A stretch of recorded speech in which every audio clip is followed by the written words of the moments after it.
계속해서 우리 베드로를 통하여서 주시는 그 하나님의 깊고 또 놀라우신 은혜의 뜻이 우리 가운데 넘쳐나는 귀하고 복된 시간 될 수 있기를 주의 이름으로 부탁드립니다. 기록되었으되라고 시작합니다.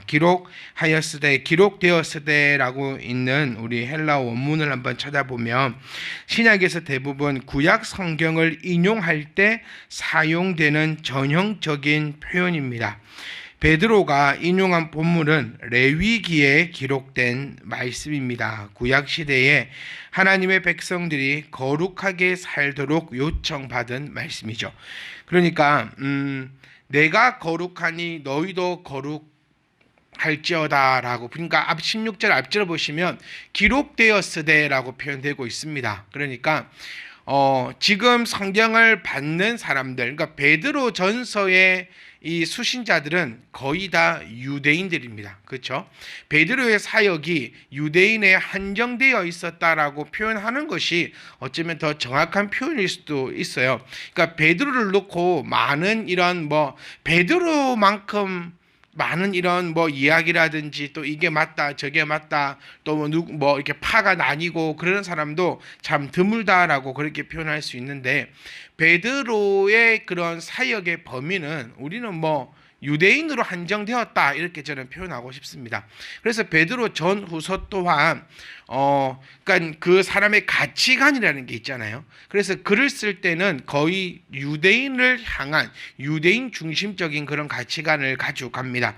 그래서 베드로서나 바울서 신서를 우리가 계속해서 비교해 볼 수 있는데, 바울 서신서 같은 경우에는 유대인들보다는 이방인을 향해서 쓰여진 책이기 때문에 그렇기 때문에 설명도 좀 많고요.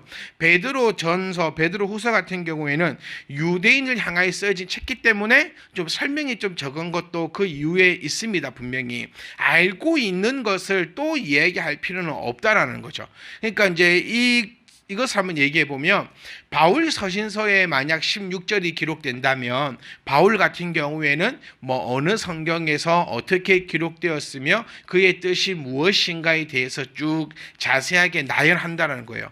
그런데 지금 베드로는 기록되었다라고 이야기하면서 그 말은 다 너희들이 알고 있다라는 그 전제를 이미 깔고 가고 있다는 사실을 우리가 기억을 하셔야 된다는 겁니다. 그래서 기록되었는데 어디에 기록되었느냐? 구약에 기록되었고, 더 정확하게 얘기하자면 레위기 11장, 레위기 19장, 레위기 20장에서 내가 거룩하니 너희도 거룩하여라 라고 하나님께서 이렇게 말씀하시면서, 하나님은 이런 말씀이라는 거예요. 너희는 내가 택한 백성이니까 너희들은 거룩하게 살아야 된다라고 하나님께서 명령하신 거죠. 그게 그것을 가지고 베드로는 그것을 조금 더 확대 해석합니다. 그러니까 하나님으로부터 택함받은 유대인들은 거룩하게 살아야 한다라는 그 구약의 말씀을 이제는 그리스도인들, 하나님의 백성이 거룩하게 살도록 요청된 받은 이유는 거룩한 하나님을 당신이 닮아가도록 그들을 부르셨다라는 그 의미를 더 폭넓게 이제 구약 성경의 이 말씀에 언약의 그리스도인들에게 그대로 적용하고 요청하고 명령하고 있다는 사실을 우리가 이 점을 통해서 볼 수 있다는 겁니다. 그러니까 우리가 그냥 단순히 만약에 이 시간이 그 강의 시간이 아니고 우리가 이렇게 설교의 시간이나 그냥 이 말씀을 한번 정리해 보는 시간이라면, 하나님께서 우리에게 명령하신 것처럼 우리가 하나님을 믿는 자녀라면 우리 또한 거룩하게 살아야 합니다라고 이렇게 맞춰질 수 있겠죠. 그런데 지금 우리는 이 베드로 전서를 한 절 한 절씩 풀어보고 있는 시간이기 때문에 이렇게 조금 더 자세하게 알았으면 한다는 것입니다. 그래서 구약에 기록되어 것처럼 왜 기록되었느냐? 택함받은 유대인들은 하나님의 성품을 담도록 그렇게 요청되었다, 요구되었다, 명령이 되었다. 그러니까 이걸 한마디로 얘기해 보면 하나님의 백성이다. 하나님을 아버지라고 부르는 사람들이라면 우리가 지난주 수요일 함께 나누었던 것처럼 그 거룩에 대해서 함께 이야기를 나누었던 것처럼 하나님의 백성이라면 하나님을 닮아가야 된다. 우리 자식이라는 개념 기억나죠? 자식은 아버지의 재산을 물려받는 사람, 그리고 아버지의 그 성형과 성품과 그 가치관을 그대로 이어가는 사람. 물려받았다라는 표현보다도 이어간다라는 의미가 더 정확한 의미입니다. 그러니까 이어간다라는 것이 물려받았다라는 의미가 된다라는 거죠. 그래서 우리 부모를 자녀가 뛰어넘지 못한다라고 옛 어른들부터 이렇게 말씀하는 것처럼 우리가 하나님의 상품을, 하나님을 닮아가는 것이 바로 우리가 하나님의 백성이다. 하나님 믿습니다. 예수님 믿습니다. 하나님 사랑합니다. 하나님을 내가 나를 지켜주시옵소서. 그 부분으로서 하나님의 자녀가 되었다라는 것보다도 하나님의 자녀라 한다는 것은 하나님을 닮아가야 된다는 것. 그래서 우리가 지난주도 함께 나누었지만 이렇게 멘토 그런 것들을 설정할 때도 그 사람 숨 쉬는 것, 말하는 것, 제스처까지도 따라가는 것처럼 이렇게 하나님의 자녀라고 한다면 하나님을 닮아가야지만 하나님의 자녀를 알 수 있다. 그래서 내 모습을 내가 살펴보셔야 합니다. 내가 하나님의 자녀라 한다면 하나님을 따라가겠죠.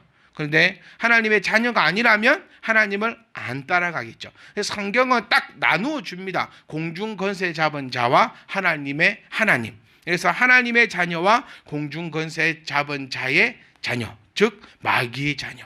하나님의 자녀는 하나님을 닮아가는 것이고 마귀의 자녀는 마귀를 닮아가는 것이다.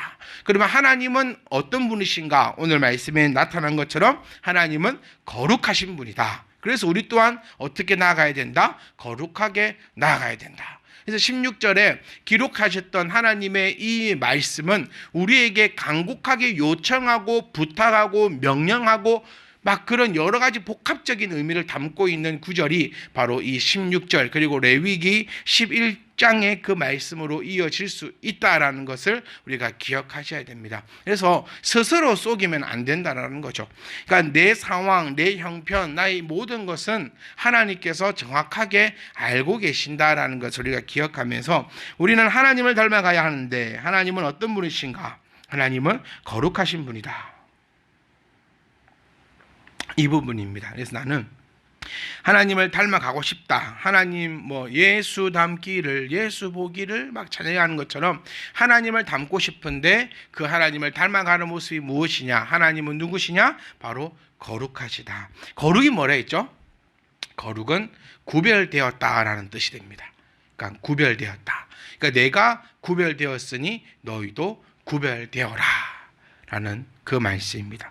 하나님은 뭘로부터 구별되었느냐? 바로 죄로부터 구별되었다. 그래서 우리도 이 죄악된 세상에서 구별되어야 한다라는 그 사실을 베드로는 우리에게 나타내고 있습니다. 그렇기 때문에 베드로가 지금 16절을 통해서 우리에게 말하고 싶은 것은 이겁니다. 너희가 유대인이 아닐지라도 너희가 하나님과 상관이 없는 사람이라 너희가 스스로 그렇게 부른다 할지라도, 그러니까 태생적으로 유대인이 아닐지라도 이제 그리스도 안에서 하나님의 말씀을 통하여서 언약된 백성이 되었으니까 구약에서 하나님께서 유대인들에게 하셨던 그 말씀이 지금 예수 안에서 언약 백성 된 너희들에게 너희들에게도 그대로 유효하다라는 것을 이야기하는 거예요. 이거 이해하시겠어요? 바로 그 얘기입니다. 그러니까 갑자기 만들어지고 갑자기 나타난 말씀이 아니고 구약에서, 그러니까 제가 조금 전에 말씀드린 것처럼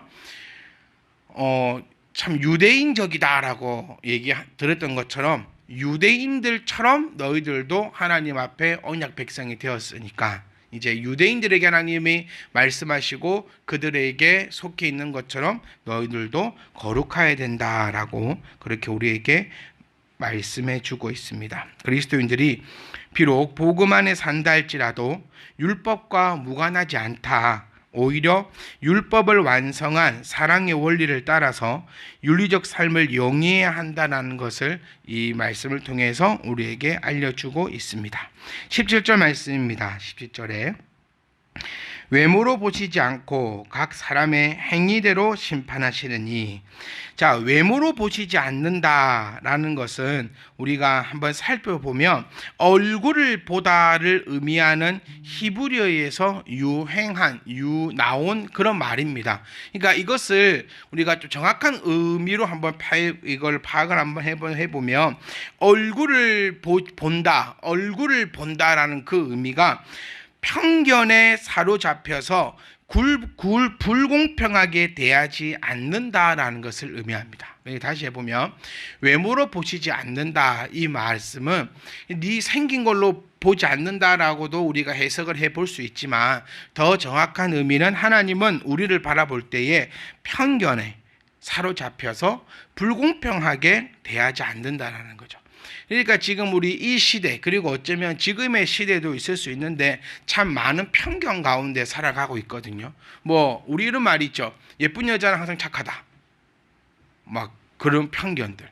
또 또 어떤 편견이 있을까요? 뭐 뚱뚱한 사람에 대한 편견, 뭐 날씬한 사람에 대한 편견, 뭐 우리 유명한 걸로 또 뭐 금발의 미녀는 뭐 무식하다, 막 이런 편견들, 막 그런 편견들을 가지고 불공평하게, 그러니까 요즘 그래서 뭐 면접 볼 때도 블라인드 면접을 본다, 뭐 서류에도 각 뭐 지역도 숨기고 학교도 숨기고 외모도 다 숨기고 이렇게 해서 그 사람의 재능만 본다라고 하는 것이 바로 여기 외모를 통하여서, 즉 편견을 통하여서 불공평하게 모든 것이 이렇게 이루어지니까, 우리 세상을 한번 정리해 보면 진짜 편견의 세상에서 그렇게 살아가고 있는 세상이라고도 할 수 있거든요. 뭐 특히 뭐 외모로 보시지 않는다, 그래서 이런 것처럼 잘생긴 사람, 뭐 이쁜 사람이 뭐 좀 더 많은 혜택을 받고 사는 거는 분명히 사실일 것 같아요. 뭐 이렇게 딱 첫 만남, 또 뭐 어쨌다 저쨌다, 그래서 막 사람들이 막 이러고 저러고 막 외모를 꾸미려고 하고 막 그렇게 하고 하는 것 같은데, 하여튼 하나님께서는 지금 이 17절 말씀을 통해서 우리에게 나타내고자 하는 것은, 하나님은 편견에 사로잡히지 않는다, 그래서 불공평하게 대하지 않는다라는 것을 우리에게 일깨워주고 있다. 하나님은 그리스도인들에게 행위대로, 그러니까 절대로 편견이나 불공평에 빠지지 아니하시고 행위대로 판단하시는 공의로운 심판자이시다. 지금 말씀 나오죠. 외모로 보시지 않고, 그러니까 편견을 가지고 불공평하지 않고 각 사람의 행위대로 뭐 하시는 분? 심판하시는 분. 그러니까 하나님을 또 우리는 어떻게 부를 수 있느냐? 심판자시다라고도 우리는 부를 수 있다라는 것입니다. 하나님을 아버지라 부르는 것은 구약 시대에서는 생소한 일이라는 것을 우리는 알고 있습니다. 구약 시대 때는 하나님 여호와라는 이름조차 부르지 못하였고, 그 여호와를 아버지로 부른다라는 것은 더욱더 상상조차 할 수 없었다. 예수 그리스도를 통해서 우리가 하나님의 자녀가 되었고 하나님을 나의 아버지라 그렇게 부를 수 있었다라는 거죠. 그래서 하나님을 아버지라 부르는 것은 예수님의 가르침에 기인한 것이에요. 그러니까 유대인의 입장에서는 그리스도인들이 하나님을 아버지라 부르는 것이 아주 큰 충격으로 여겨지는 그런 것 중에 하나였습니다. 감히 하나님을 아버지라 부른다. 우리는 하나님을 하나님이라 부르지도 못하는데, 그들은 하나님을 하나님이라 부르는 걸 넘어서 하나님을 아버지라 부르고 있는 그런 놀라운 사건들이 지금 사실 일어나고 있는 때가 바로 이때라는 것이죠. 자, 베드로는 하나님을 이렇게 나타내고 있습니다. 아니죠. 예수님께서는 하나님을 이렇게 나타낸 거죠. 예수님께서 베드로에게 가르치셨고 베드로를 통하여서 하나님을 나타내는 것이 두 가지입니다. 하나는 보살피는 분과 하나는 심판하시는 분이다라고 예수님이 그렇게 가르쳤습니다.